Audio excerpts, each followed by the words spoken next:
কানাইঘাটে মাওলানা ওবায়দুল্লাহ ফারুকের নির্বাচনী সভায় বিএনপি নেতার ক্ষুব্ধ হওয়ার ঘটনাটি স্থানীয় রাজনীতিতে বেশ আলোচনার জন্ম দিয়েছে।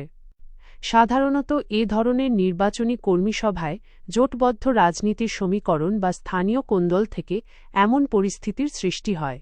কারণ বক্তব্যের ভাষা বা ভঙ্গি, অনেক সময় সভার বক্তাদের বক্তব্যে কোনো নির্দিষ্ট পক্ষকে ছোট করা হলে বা গুরুত্ব কম দেওয়া হলে স্থানীয় নেতারা উত্তেজিত হয়ে ওঠেন। সমন্বয়ের অভাব, বিএনপি এবং মাওলানা ওবায়দুল্লাহ ফারুকের অনুসারীদের মধ্যে নির্বাচনী প্রচারণার কৌশল নিয়ে মতপার্থক্য থাকলে এমন ক্ষোভ প্রকাশ পেতে পারে। আসন ভাগাভাগি বা প্রাধান্য, স্থানীয় পর্যায়ে কোন দল বা নেতার প্রভাব বেশি থাকবে তা নিয়ে দীর্ঘদিনের মনস্তাত্ত্বিক লড়াই অনেক সময় জনসমক্ষে প্রকাশ পেয়ে যায়। এই ধরনের অনাকাঙ্ক্ষিত ঘটনা নির্বাচনের মাঠে কর্মীদের মনোবল যেমন কমিয়ে দেয়, তেমনি সাধারণ ভোটারদের কাছে নেতিবাচক বার্তা পাঠাতে পারে। বিশেষ করে নির্বাচনের এই চূড়ান্ত সময় ঐক্য ধরে রাখা যে কোনো প্রার্থীর জন্যই বড় চ্যালেঞ্জ।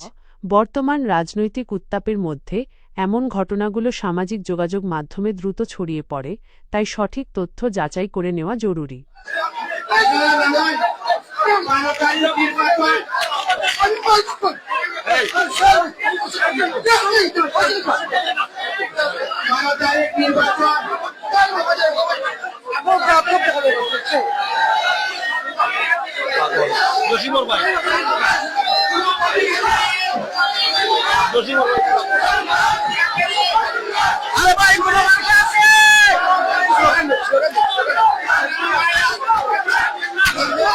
প্রিয় ভাইজান, আপনারা শান্ত হন, আমাদের অতিথির বক্তব্য শুনেন দয়া করে।